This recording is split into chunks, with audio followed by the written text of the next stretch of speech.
बिस्मिल्लाहिर्रहमानिर्रहीम। अस्सलाम वालेकुम।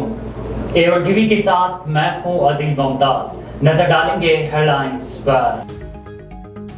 तोशाखाना केस में चेयरमैन पीटीआई की सजा मुअत्तल। इस्लामाबाद हाई कोर्ट का चेयरमैन पीटीआई की जमानत बार रिहाई का हुक्म। 1 लाख रुपए के मचलके जमा कराने की हदायत। चीफ जस्टिस आमिर फारूक और जस्टिस तारिक महमूद ने फैसला जारी कर दिया। ट्रायल कोर्ट ने इलेक्शन एक्ट के तहत इलेक्शन कमीशन की शिकायत पर सजा सुनाई। कायम शाह केस के फैसले में लिखा है कि जरूरी नहीं कि हर केस में सजा मुअत्तल हो।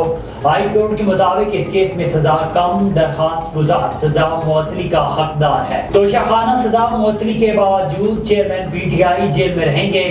साइफर केस में चेयरमैन पीटीआई की गिरफ्तारी डाल दी गई। खुसूसी अदालत ने 30 अगस्त तक जुडिशियल रिमांड का हुक्म दिया। चेयरमैन पीटीआई को कल खुसूसी अदालत में पेश किया जाएगा।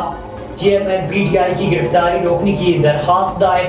हाई कोर्ट से फौरी समाअत करने की इस्तदा की गई। अटक जेल में चेयरमैन पीटीआई से एहलिया और बहनों की मुलाकात। बुशरा बीबी, अलीमा खान और उज़्मा खान ने मुलाकात की। चेयरमैन पीटीआई से बुशरा बीबी की मुलाकात 2 घंटे जारी रही।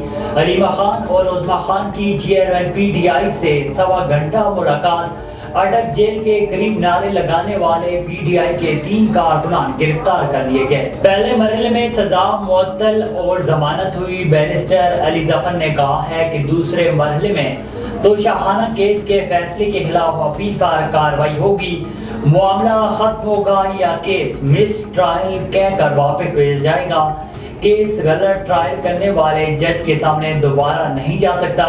केस में कमजोरियों से सजा मुअत्तल हुई, नाअहली रहेगी।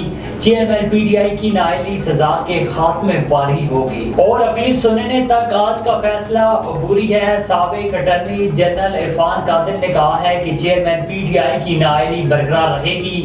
अबूरी हुक्म के बाद वो पाबंदे सलासिल नहीं रहेंगे। आर्टिकल 63(1)(p) के तहत चेयरमैन पीटीआई को नाइल किया गया था।